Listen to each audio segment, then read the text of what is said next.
नमस्कार, मेरा नाम ज्ञानेश्वर है और आप देख रहे हैं लाइव सिटीज। देखिए, इसके पहले भी आपने दो वीडियो देखा।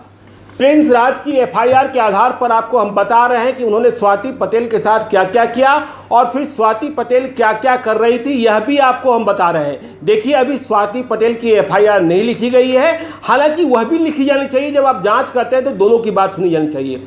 तो आप यह जान चुके कि प्रिंस राज स्वाति पटेल के प्यार में गोता लगाने लगे थे और इस गोता लगाने में वे कई बार हम बिस्तर हो गए। मतलब साथ साथ बेड में सोए, कंबल के भीतर सोए। लेकिन जब कई बार हो गया तो Prince Raj member of parliament, Bharat के संसद के सदस्य को मालूम हुआ कि वे तो फंस गए। जब हम बिस्तर हो रहे थे तब नहीं समझे कि शादीशुदा नहीं हूं, वह मेरी पत्नी नहीं है, हम किसके साथ शारीरिक संबंध बना रहे हैं। लेकिन अब इन्हें लगने लगा, क्योंकि अब स्वाति पटेल, जैसा प्रिंस राज कह रहे हैं इस एफआईआर में जो 9 फरवरी को दिल्ली के पार्लियामेंट स्थित थाने में लिखाई गई है, कि स्वाति पटेल ने एक अमर नाम के लड़के के साथ उन्हें ब्लैकमेल करना शुरू कर दिया। स्वाति पटेल भी फोन करने लगी, अमर भी फोन करने लगी और इसके बाद उन्होंने जाना कि ये जो अमर है ये पहले से स्वाति पटेल के साथ रिलेशनशिप में है। तो ये प्रिंस राज चिराग पासवान के भाई, रामचंद्र पासवान के बेटे, रामविलास पासवान के भतीजे और पशुपति पारस के भी भतीजे कह रहे हैं कि मैं घबरा गया, मैं विचलित हो गया, मैं डरने लगा। और क्यों डरने लगा? क्योंकि उनसे कहा जाने लगा कि 1 करोड़ रुपए दो, नहीं तो सारे वीडियो जो हम बिस्तर होने के हैं या और भी जो हैं उसे सोशल मीडिया पर अपलोड कर देंगे। जनाब, आपने ऐसा काम किया क्यों? कि आपको डर हो गया, आपको भय हो गया, आपको खौफ हो गया, आपने गलत काम किया था इसलिए डर गए, चाहे आप जिस रूप में किए। और यदि आप डर गए तब आपने तुरंत थाने में एफआईआर क्यों नहीं लिखवा दी?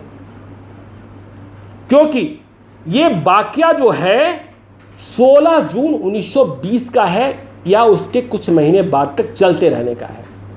यह रिपोर्ट 9 फरवरी 2021 को क्यों लिखाई जा रही है? आप इस एफआईआर में स्वयं कबूल कर रहे हैं कि मुझे लगा कि मेरा सामाजिक जीवन, मेरा राजनीतिक जीवन, मेरा पारिवारिक जीवन सब कुछ बर्बाद हो जाएगा। तो आप ऐसा पाप कर चुके थे कि जिससे लगने लगा कि आपका सामाजिक, राजनीतिक, पारिवारिक जीवन बर्बाद हो जाएगा। आप 1 करोड़ देने की हैसियत में थे, नहीं थे, मुझे नहीं पता। लेकिन ये एफआईआर कह रहा है कि आप ब्लैकमेल, देखिए, यदि आप ब्लैकमेल किए जा रहे थे, आप गलत तरीके से ब्लैकमेल किए जा रहे थे, आपने सही कार्य किया था और इसके बदले ब्लैकमेल किए जा रहे थे, तो आपको रुपए देने की जरूरत नहीं थी। इस एफआईआर में कह रहे हैं कि आपने स्वाति पटेल को कई किस्तों में 2 लाख रुपए दिए। तो क्यों दिए भाई? आपने रुपए देने के पहले उस समय पुलिस की मदद क्यों नहीं ली? उस समय पुलिस को क्यों नहीं बताया? और पुलिस को यदि आपने उस समय बताया होता, रुपए लेते और रुपए देते रंगे हाथ वो पकड़ी जाती तो बात कुछ और होती। तो आप इस एफआईआर में, आपने इस एफआईआर में कहा है कि आपने जो पुलिस को है कई ऑडियो रिकॉर्डिंग्स, कई वीडियो क्लिपिंग्स, ये सारे भी दिए हैं जिससे आपको भयभीत किया जा रहा था। लेकिन आपने रुपया क्यों दिया?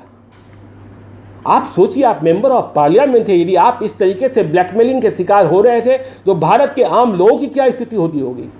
वो कैसे हनी ट्रैप में फंसते होंगे? हाँ, आप इस तरीके से यदि हनी ट्रैप में फंस रहे हैं, लेकिन आप स्वयं कह रहे हैं कि पहले लगा कि मुझे प्यार कर रही है। तो प्यार कर रही थी तो पहले शादी कर लेते, उसके बाद हम बिस्तर होते।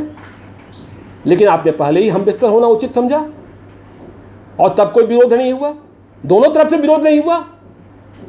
और अब यह मामला टूल तो तब पकड़ा है जब एलजेपी में टूट हुई है। तो प्रिंस राज की कलई खुलती जा रही है। स्वाति पटेल के दावों पर भी प्रश्न लग रहा है, लेकिन उसकी एफआईआर भी नहीं लिखी गई है।